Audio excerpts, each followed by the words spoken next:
Ciao a tutti e bentornati su Wikos, nello specifico bentornati su My Booklist, la mia rubrica dove vi consiglio libri da leggere che personalmente mi sono piaciuti molto o che ho trovato interessanti. Oggi vi porto un libro che secondo me piacerà tantissimo agli amanti di Tim Burton. Infatti questo libro me l'ha ricordato molto sia per le atmosfere che per i personaggi un po' bislacchi che si troveranno tra le pagine. Il libro in questione è La meccanica del cuore di Matthias Malzieu, uno scrittore francese. Si può definire una favola per adulti, ma è anche un libro molto onirico, molto surrealista. Il nostro personaggio principale è Jack, un bambino che si porta in giro per il mondo, in giro per l'Europa, un cuore fatto di legno, per la precisione un cuore che è un orologio a cucù. Jack infatti nasce ad Edimburgo durante la notte più fredda dell'anno e proprio quando nasce la levatrice si rende conto che il cuore di Jack è congelato. L'unico modo che può far sopravvivere questo bambino è appunto impiantargli un orologio a cucù dove ha il cuore, in modo da far scorrere il sangue nelle vene e a permettergli di sopravvivere. Tuttavia questo cuore di fortuna ha delle limitazioni. Infatti se Jack prova emozioni troppo forti, se si arrabbia o se gli succede qualcosa, il cuore e i meccanismi che sono in esso contenuti rischiano di rompersi e di far saltare tutto. Infatti la levatrice, la donna che gli mette il cuore, gli dà delle regole secondo le quali deve vivere, che sono: 1. Non toccare le lancette,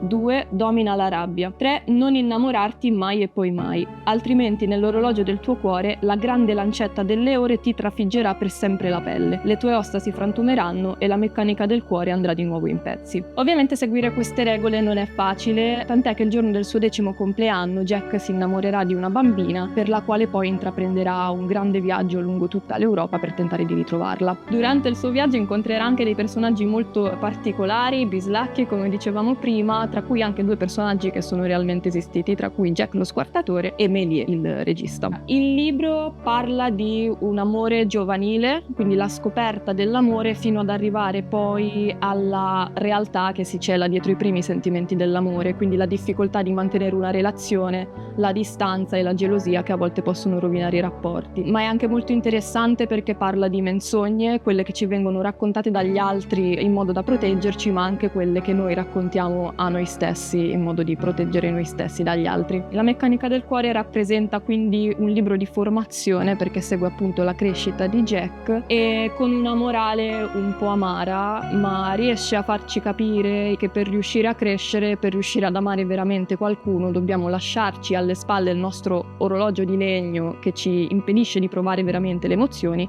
e iniziare a usare il nostro cuore vero. Lo stile di questo scrittore ha molte metafore, quindi potrebbe essere non adatto a tutti, è un tipo di scrittura molto onirico, molto surrealista, seppur nei primi capitoli la scrittura rimane abbastanza realistica, man mano che si andrà avanti diventerà sempre più surreale e potrebbe essere difficile da seguire, però comunque, come vedete, è un romanzo davvero molto piccolo e finisce molto in fretta.